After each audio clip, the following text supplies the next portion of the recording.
I'm excited to talk more about the BFR rocket and announce the first private astronaut, first a private citizen that's going to go into deep space. And I'm going to start off with just talking a bit about BFR and kind of how we got to this point. So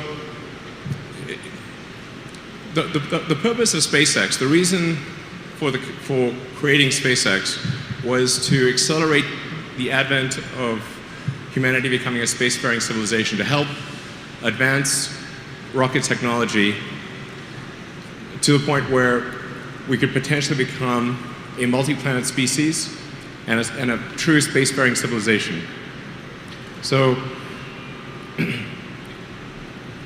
as we consider sort of the fossil record, the history of civilization, it's important to bear in mind, like, there could be some natural event or some man-made event that ends civilization as we know it, or in life as we know it. And so it's important that we try to become a multi-planet civilization, extend life beyond Earth, and to do so as quickly as we can. That window of opportunity may be open for a long time, or it may be open for a short time, but we should not assume that it is open for a long time. We should take action and become a multi-planet civilization as soon as possible. And that's kind of like the defensive reason. And I do want to emphasize it's multi-planetary, not single planet, but somewhere else. We want to become a multi-planet civilization, have life on Mars, Moon, maybe Venus, the moons of Jupiter, throughout the solar system, and then ultimately extend life beyond the solar system to other star systems. And I think that's the future that's incredibly exciting. I think that's the future that we want. And there's so many things that make people sad or depressed about the future, but I think becoming a spacefaring civilization is one of those things that makes you excited about the future, makes you excited to get up in the morning. Like, this is something that you can look forward to, that makes you glad to be a human being. I hope that people will see it that way. That is the intent of BFR, is to make people excited about the future.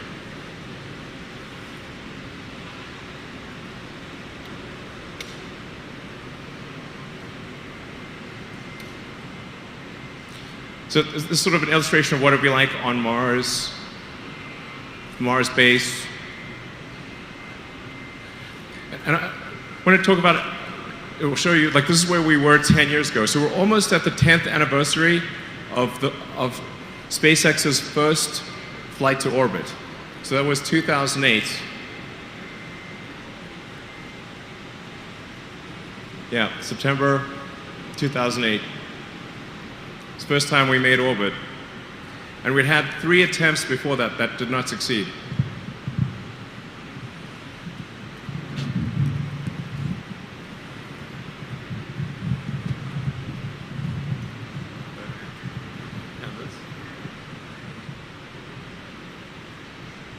Well, it's hot in here.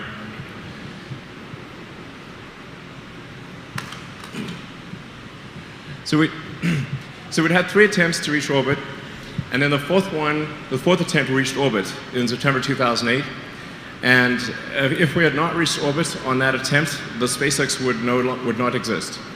So that was the fourth and final possibility of reaching orbit. That was a very, very tough launch emotionally. But fortunately, that launch did make it to orbit. And then not long after that, we won our first really major NASA contract, or we won the space station servicing contract, and those were 2 things that were instrumental in SpaceX's success. Then that brings us to where we were earlier this year, which is the launch of Falcon Heavy. So we went from Falcon 1 being just a little rocket that could launch only half a ton to low Earth orbit and had no reusability, to Falcon Heavy, which is the most powerful rocket in the world by a factor of 2, with enough payload to orbit capability to put a fully loaded 737 passengers, fuel, and luggage into orbit. And we're able to launch sort of a fun payload, which is, a Tesla Roadster with sort of a Starman mannequin to Mars orbit. So we're able to launch quite a heavy payload to Mars orbit and bring the 2 side boosters back and land them back at Cape Canaveral. The center core didn't land successfully, but we'll be able to do that, we think, in a subsequent launch. But it is a massive change over the course of 10 years to go from just barely being able to get to orbit to the most powerful launch vehicle in the world by a factor of 2, to have full reusability of the boost stage. We've now done missions where we've launched the boost stage several times, which is quite great. And then we've been able to refly our Dragon spacecraft. So it's an enormous change over the course of 10 years. And I think if you say, like, okay, how many people predicted in 2008 that SpaceX would have done these things by 2018? I think 0. I think 0. Like, I'm not sure it's 0, but I'm not aware of anyone who had made that prediction, including me, by the way. I would have said this is unlikely. Nonetheless, in 10 years, we got from tiny rockets barely making it to orbit to the world's biggest rocket by far, with reusable boost stages and sending a car to Mars. By the way, a lot of people don't understand, like, why we sent a car to Mars. Obviously, that's a bit confusing. Why would you send a car to Mars? That's bizarre. But the real reason was we wanted to just have something that was fun and that people could identify with. And normally when a company creates a new rocket, they just launch like a slab of concrete or something. And I was like, well, that's pretty boring.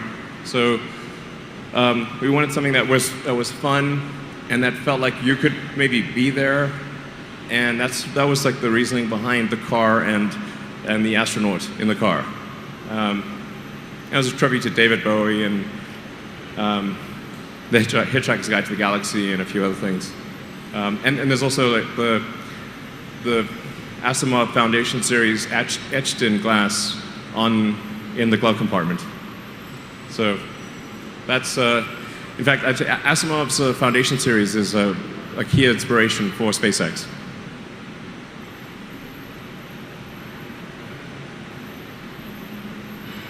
So just an update on BFR itself.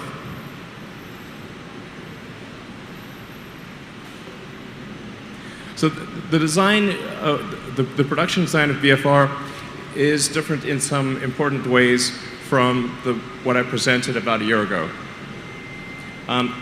Overall, it is 118 meters long. The payload is still similar. It's about 100 metric tons. That's 100 metric tons to, well, actually technically 100 metric tons to all the way to Mars because of orbital refueling or orbital retanking. So BFR is designed to be able to take 100 tons all the way to the surface of Mars, or to any, well, surface of Mars, maybe Ceres, but if you have a propellant depot on Mars, you'll be able to get from Mars to the asteroid belt to the moons of Jupiter, and kind of like planet and moon hop all the way to the outer solar system. So BFR is really intended as an interplanetary transport system that's capable of getting from Earth to anywhere in the solar system as you establish propellant depots along the way.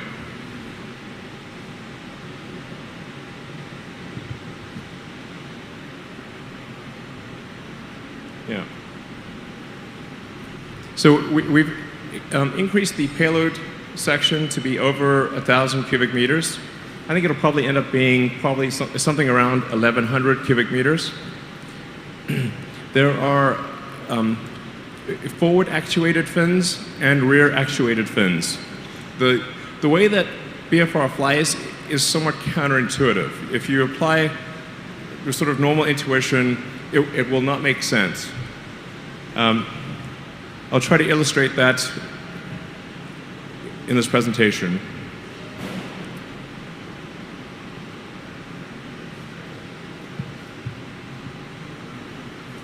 So there's the two forward actuated flaps, and then there are two rear actuated wings or fins or flaps, depending on what. They're not exactly comparable to anything else out there.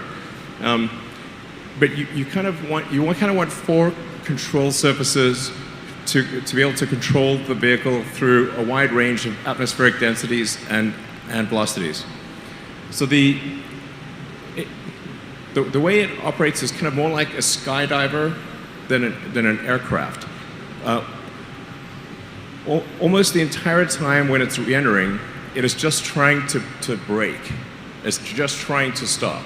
So it's doing everything it can to shed velocity while distributing that force over the most amount of surface area possible.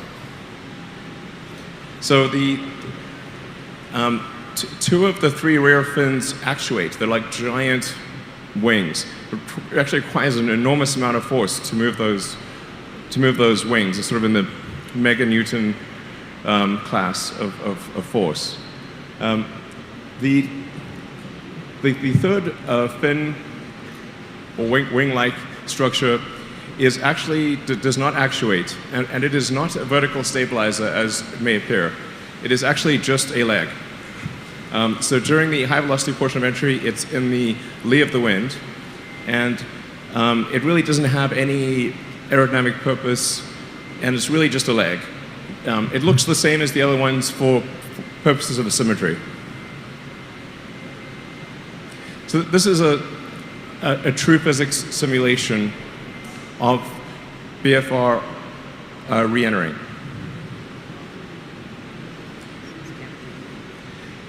So it is mostly just coming in like this. At a very high angle of attack.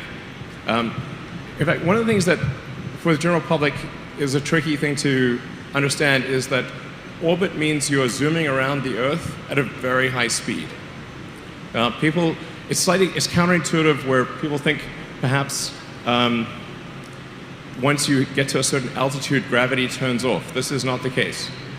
In order to go up and stay up, you have to move around the Earth at approximately 25 times the speed of sound. So in fact, the space station is circling the Earth every 90 minutes.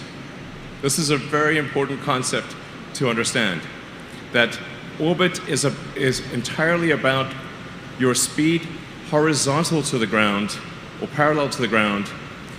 It is going up and staying up the only reason you need altitude at all is to get out of atmospheric drag. So if Earth didn't have an atmosphere, you could orbit 1 meter or like 3.28 feet above the ground, no problem. Well, a little dodgy, but it's technically possible. So yeah, if you looked at that simulation, it might be worth playing that again, actually.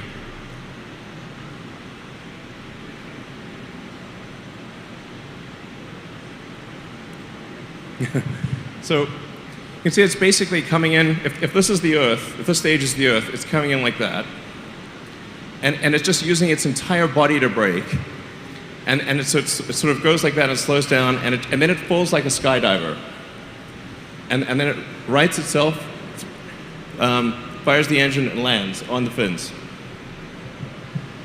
I mean, this will look really epic in person. It looks like guaranteed to be exciting.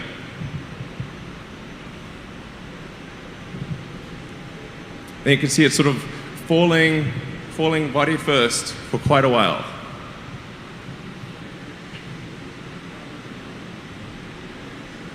It's really quite gentle. You're just sort of falling at terminal velocity for quite a long time. Very gentle fall, just sort of like floating down. And then it rights itself at the end, fires the engines and lands. It's very counterintuitive. It's not like anything that people are familiar with. It's not like an airplane. Or, yeah.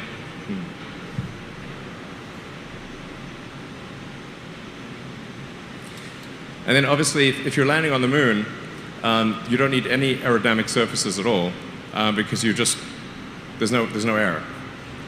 You just need thrusters.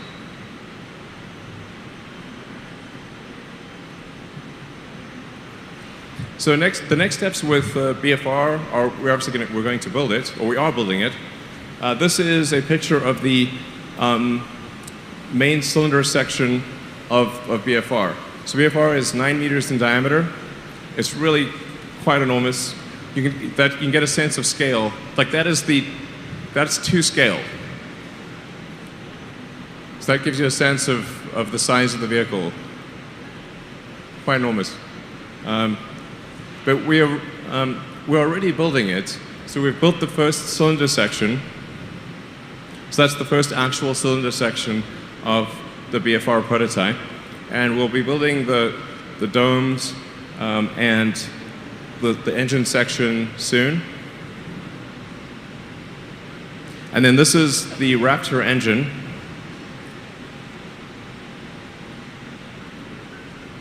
So this is the Raptor engine that will power BFR, both the ship and the booster. It's the same engine.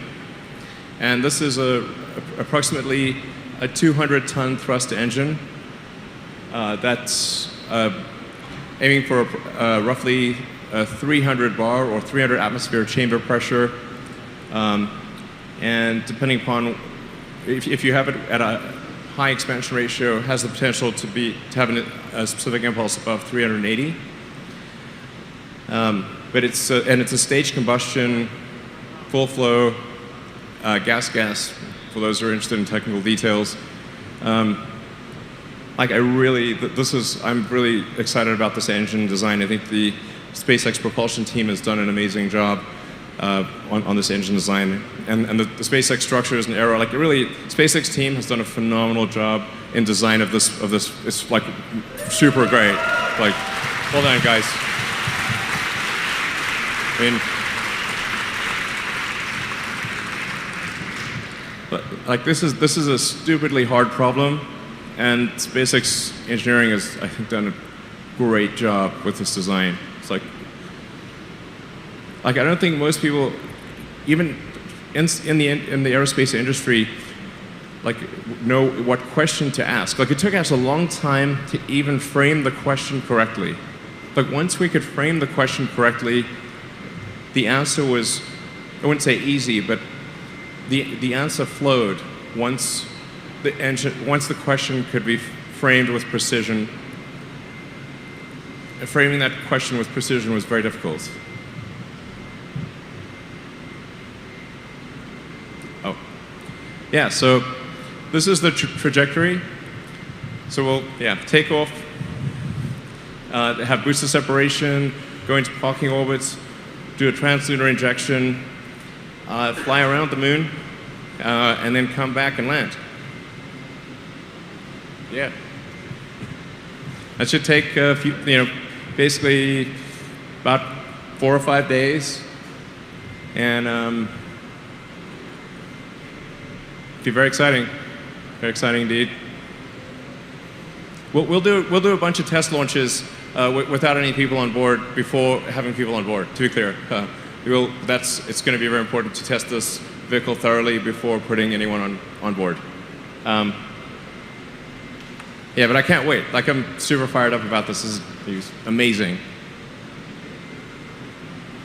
So, funding BFR is definitely a key question, and that's really where we need to seek every possible means of funding. Obviously, we've got launching of satellites. We've got servicing the space station. So we've been transporting cargo to and from the space station for several years now. And next year we'll start transporting astronauts to and from the space station. We've got the Starlink global broadband system that we're developing, which will also be a key source of revenue. But then if private customers or any customers for BFR are incredibly helpful in funding the development of the rocket. So that's where I'd like to introduce the first paying customer of BFR. So let's see. Would Yusaku Maezawa please come forward? Yeah. Okay.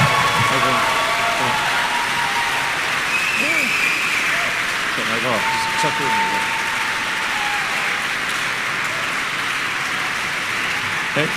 Maezawa.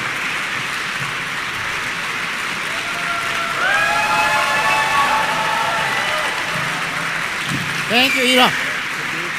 Thank you, everyone. Wow. I am from Japan. My name is Yusaku Maezawa. You can call me MZ, please. Thank you, thank you, thank you.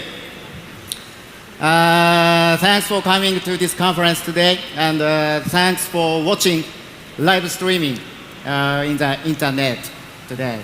Yeah. Finally, I can tell you that I choose to go to the moon. Yeah. Finally, I can say I'm very glad to be here, and I'm really exciting and really honored, really appreciate to be able to share this announcement with you and people all over the world. Before talking about the moon and this project, I'd like to introduce myself a little bit, okay? Yeah. Oh, I cannot speak English very well, so please listen carefully, please. Yeah. You can see next photo. This is me. I was a skateboarder. And does anyone know where this is? No? This is Santa Monica. Yay! Yeah. I had been here. I had been Santa Monica, Los Angeles when I was 18 years old. And I was a skateboarder. I was so impressed by America. Its fashion, music, art, and culture. And of course, nice people like you. Kind. American people is very kind. Yes. And after 6 months staying here, I returned back to Japan and started music. Next photo, please. I played drums for the band. Our band music is so loud, so you don't have to listen to. But I was ex-musician. And after the band, I started my own company. Please? Yes. My company is founded 20 years ago by me. So this year, my company's 20th anniversary. Woo! Thank you. And finally, we started our private fashion label. That name is Zozo, Z-O-Z-O. And the Zozo slogan is be unique, be equal. We are all unique. At the same time, we are all equal. It's important for us. Yeah. You can check our website, zozo.com, zozo.com later. Thank you. Okay, that's all about me. So let's move talking about the moon and this project. Okay? Yeah. Now on to the main topic of the day. Many of you may be wondering, why do I want to go to the moon? What do I want to do there? And most of all, why did I purchase the entire BFR? Entire BFR, very huge. For me, this project is very meaningful. I thought long and hard about how valuable it would become the first private passenger to go to the moon. At the same time, I thought about how I can give back to the world and how this can contribute to world peace. This is my lifelong dream. Today, thank you. Thank you. Today, I'd like to tell you about my plans. Okay? Ever since I was a kid, I have loved the moon. Just staring the moon filled my imagination. It's always there and has continued to inspire humanity. That is why I could not pass up this opportunity to see the moon up close. And at the same time, I did not want to have such a fantastic experience by myself. That would be a little lonely. I don't like being alone. So I want to share these experiences and things with as many people as possible.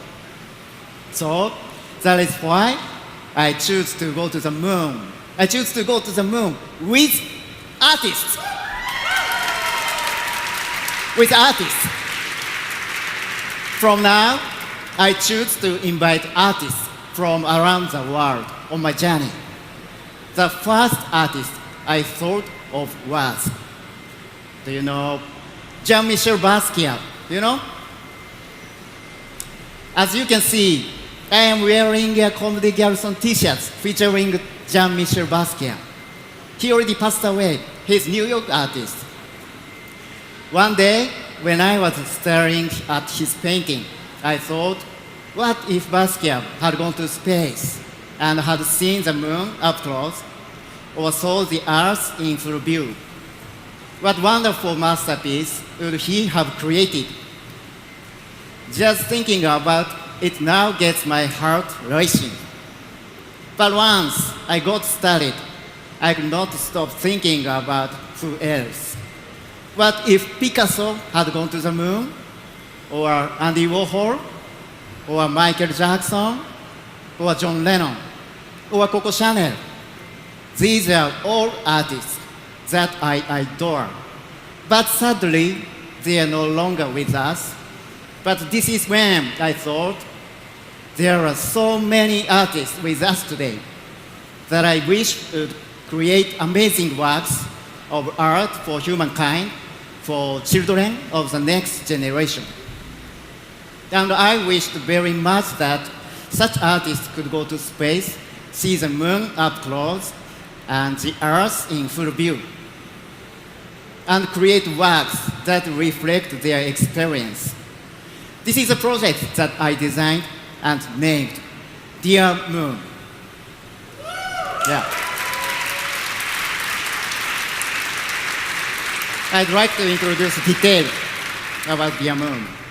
In 2023, as the host, I'd like to invite 6 to 8 artists from around the world to join me on this mission to the moon.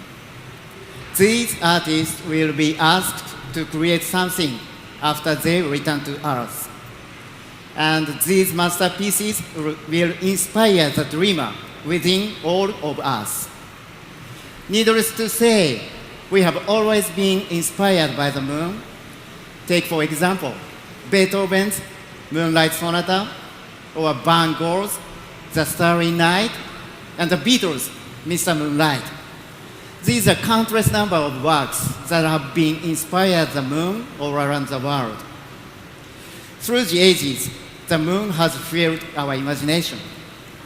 And with utmost love and respect for the moon, our planet's constant partner, I named this project Dear Moon. At the moment, I have not decided which artists I'd like to invite, but if possible, I'd like to reach out to top artists that represent our planet from various fields, including painters, sculptors, photographers, musicians, film directors, fashion designers, architects, etc. Luckily, we still have some time before 2023, so I hope to work very closely with SpaceX team and to research out to each artist personally. By the way, if you should hear from me, please say yes and accept my invitation. Please don't say no. Okay. In any case, there is still a lot that I cannot announce today, sorry. So I will continue to provide regular updates. We have also created a special website for Dear Moon, which will go live after the press conference. So please take a look. Domain will be dearmoon.earth. Dearmoon.earth, please check out. And I will also keep posting on my social media accounts. So please follow my accounts as well. Okay, so what did you think about this project? Oh. Thank you. Thank you. I was so nervous because my English is poor, but I am glad I got through it. Thank you. And I hope my English was not too painful to listen to. Lastly, to give you a summary of what I just tried to describe about the Dear Moon. You can see the video from now, please. The Japanese entrepreneur Yusaku Maezawa, a globally renowned art collector who believes art has the power to promote world peace. Thank you very much. And thank you, Elon, and the SpaceX team for making today possible. I'm very excited. Thank you very much. That's all. Thank you.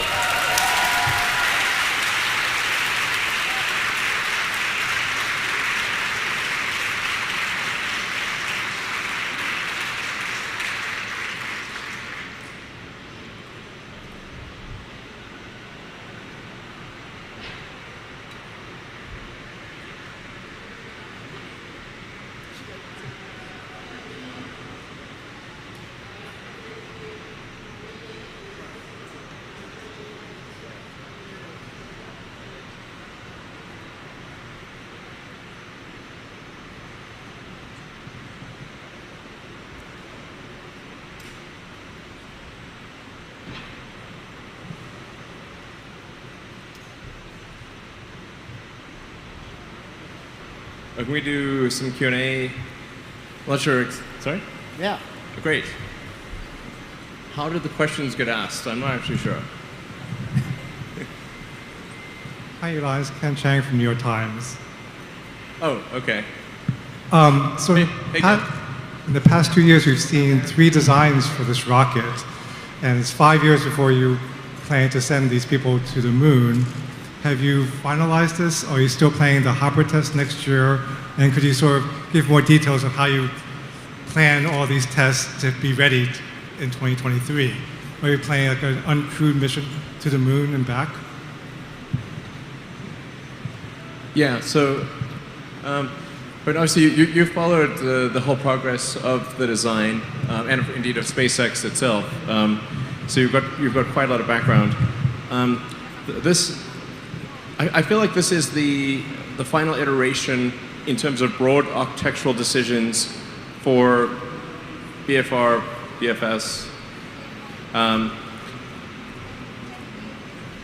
There are a few ways to, there's more than one way to solve this problem. And the prior design, the iteration before this, decoupled the landing legs from the control surfaces and had essentially 6 legs and then 2 actuating rear flaps. I actually did not like the aesthetics of that design. And so we have the 3 sort of large legs with 2 of them actuating as body flaps or large moving wings, effectively.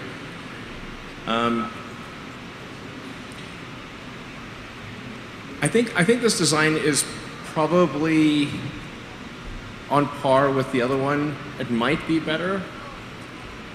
It's slightly riskier, technically, because of coupling legs and sort of the actuating wing fin flaps. But I think it's the right decision overall. I think it looks beautiful. And I love the Tintin rocket design, so I kind of wanted to bias it towards that. If in doubt, go with Tintin. And then additional flights, we're going to do a lot of test flights. So we still anticipate doing hopper flights next year. And then, depending upon how well those go, we'll do high altitude, high velocity flights with the ship in 2020. And also start doing tests of the booster. And if things go well, we could be doing the first orbital flights in about 2 to 3 years. And then we'll do many such test flights and before putting any people on board. I'm not sure if we will actually test a flight around the moon or not, but probably we will try to do that without people before sending people. That would be wise. Yeah.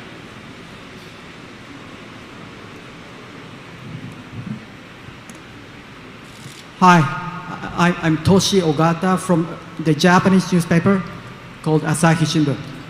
Mr. Musk, you chose a Japanese citizen for the first passenger. Well, he chose us. What?